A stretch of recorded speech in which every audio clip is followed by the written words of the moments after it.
탈레반을 피해서 탈출하는 아프간 난민들, 이 사람들을 어느 나라에서 어떻게 수용할 것인가, 이 쉽지 않은 과제가 국제사회에 던져졌습니다. 우리도 함께 풀어야 할 숙제인데요. 최영일 시사평론가, 양지열 변호사와 함께 짚어보겠습니다. 어서 오십시오. 안녕하세요. 안녕하세요. 자, 먼저 영상 보고 말씀 나눌까요? 네.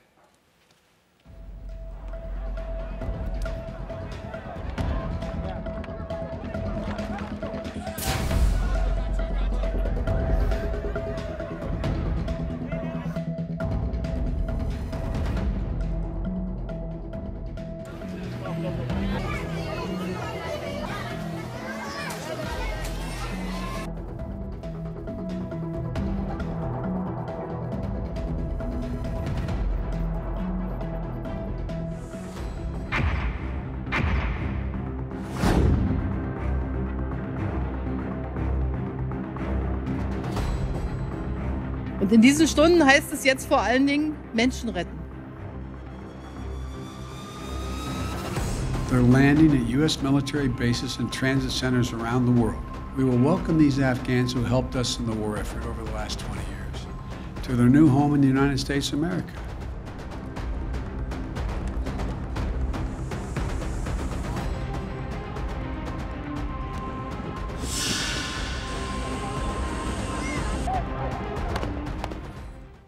네, 영상을 보면 뭐 급박합니다. 네. 근데 인도적 측면을 고려하면 받는 게 맞는 것 같은데 네. 여러 나라들이 복잡하죠. 그렇죠. 앞으로 수백만 명이 발생할 가능성이 있다는 겁니다. 카불 공항만 지금 2만 5천 명 수송이 됐고요. 미군은 민항기 16대를 추가 투입하거든요. 수만 명이 대기 중이고 접경 지역으로 나가는 사람들은 더 많은데 주변 국가들은 지금 장벽을 세우고 있습니다. 그리스가 한 40km 정도 되는 쇠 울타리를 세웠고요. 가장 이제 국경을 많이 맞대고 있는데 파키스탄인데 2,600km가 넘습니다. 여기 이중 철책, 철조망을 세웠고요. 터키는 국경을 마주하고 있지도 않은데 이란 쪽에다가 벌써 한 241km 감시탑과 장벽을 세운다고 합니다. 막고 있고 유럽 국가들도 대부분은 부정적입니다. 왜냐하면 과거에 한 4, 5년 전에 시리아 난민들로 한 번씩 소란이 있었거든요. 그런데 이제 미국이 일단 인도적으로 10,000명, 호주가 한 3,000명, 그리고 타지키스탄이 한 10만 명, 영국도 몇 년 동안 계획을 세워서 여성, 어린이, 소수민족 중심으로 한 2만 명 정도는 정착을 지원하겠다. 나머지 국가들은 조금 입장이 애매한 것 같습니다. 네, 이제 좀 전에 영상에서도 바이든 대통령의 육성이 있었는데 전 세계 미군 기지와 환승센터에 착륙하게 될 거다. 이 후보지로 이제 주한미군 기지도 논의가 되는 모양이에요. 그러니까 전 세계 미군 기지라고 그러니까 미국 내에 있는 미군 부지뿐만 아니라 월스트리트 저널이 이걸 보도를 했거든요. 거기서 한국이랑 한국하고 독일, 일본이 들어가 있는 겁니다.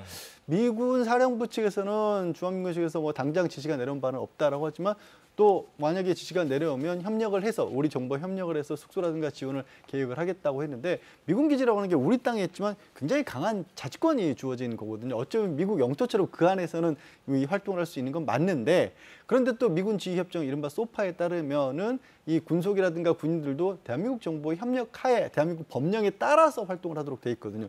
난민들이 갑자기 하늘에서 그냥 미군 기지로 들어올 수 있는 건 아니지 않습니까? 이 임시 난민 지위를 얻으려면 법무부 장관 승인을 받아야 합니다. 우리 출입국 관리법에 의해서. 그러니까 우리 법에 따라서 미국과 협력을 해서 임시 난민 지위를 부여한다면 그런 일이 가능할 수도 있겠죠. 그러니까 난민 심사는 우리 법무부에서 해야 되는 거죠. 네, 그렇습니다. 주한미군 기지에 수용하더라도. 네, 수용하더라도 그래야 대한민국에서의 대한민국 법령에 따른 활동을 할 수가 있는 거죠. 임시 지위를 주는 겁니다. 일단 그러고 나서 다시 미군이 그대로 다시 미국으로 갈지 아니면 우리 정부에 만약에 난민으로서 신청을 하면 또 우리 정부가 심사를 하는 거죠.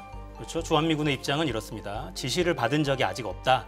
지시가 내려오면 한국 정부와 협력하겠다. 이런 입장을 지금 밝히고 있습니다. 국민들의 의견이나 수용성을 고려하겠다. 이런 서훈 안보실장의 발언도 오늘 있었다고 하고요. 근데 정치권의 반응은 뭐 엇갈립니다. 송영길 민주당 대표는 논의된 바 없다. 뭐 이런 입장을 냈고요. 그러니까 적절한지 의문이다라고도 했군요. 그렇죠. 네. 그럼에도 불구하고 이제 논의를 시작해야 되겠죠. 왜냐하면 우리도 이 고민을 아니 할 수 없는 상황인 것이 송영길 대표 얘기가 400여 명 정도는 우리 정부가 받아들여야 한다. 아까 저희 여의도에서도 이야기가 나왔습니다만 지금 우리는 파병 국가예요. 다산부대, 공병대하고 그리고 동의부대, 의료진이 갔었고 그리고 코이카 국제협력단도 지원을 했어요. 우리를 도왔던 통역, 운전기사 다양한 현지 직원들 그 가족까지 생각을 하면 400명 정도는 우리나라를 도왔다는 이유로 혹시 현지에서 부역자가 되면 안 되지 않습니까? 우리가 보호할 이제 의무가 있다는 거고요.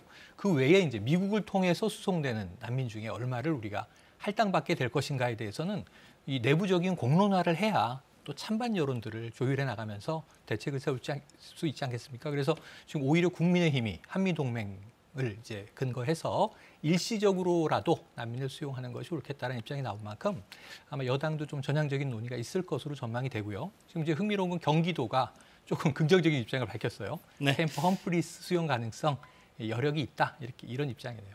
그러니까 난민 수용과 관련해서 가장 큰 불안감은 범죄율 올라가는 거 아니야? 그렇죠. 뭐 일자리 가져가는 거 아니야? 이런 것들인 것 같아요. 그렇죠. 제주도에 2018년도에 한 500여 명 가량의 예멘 임시 난민이었죠. 들어왔었을 때도 정말 많은 가짜 뉴스가 떠돌았습니다. 한 사람당 130만 원이 넘게 지원금이 나가고 있다, 일자리 뺏기고 있다, 그리고 범죄율 치솟고 있다라고 했는데 사실 근거는 딱히 없어요. 우리보다 이제 지리적인 이유 때문에 유럽이 아무래도 많이 난민들을 받고 있지 않습니까? 대표적으로 아프리카 쪽에서 2015년도에 굉장히 많은 난민들이 들어왔었는데 통계가 있습니다. 유럽연합 통계를 보면 한 10년가량 중간에 이제 2015년도 난민들이 많이 들어왔을 때 2015년이 끼었는데 10여 년 동안 예를 들어 강도 같은 경우도 한 34%가량 오히려 감소를 했고 살인죄 같은 경우도 한 30%가량 감소를 했거든요. 한 10년 전과 비교를 해보면 그럼 난민이 많이 들어오기 때문에 범죄가 늘어났다는 것은 분명히 통계상으로 맞지 않는 거죠. 그렇죠. 그러니까 난민이 들어와서 범죄가 줄어든 건 아니겠습니다만 적어도 난민들이 범죄를 저지르고 다닐 것이다. 이런 선입견은 잘못된 거 아니냐 뭐 이런 이야기입니다. 그러니까 난민이라고 하면 뭔가 좀 위험하고 위협적이라는 인상을 갖게 될지도 모르겠는데요. 이 영상 보시죠. 미군들이 안고 있는 저 아이들. 탈출해서 이제 안전한 곳에 도착해서 미군의 손 잡고 있는 저 모습이 눈물겹습니다.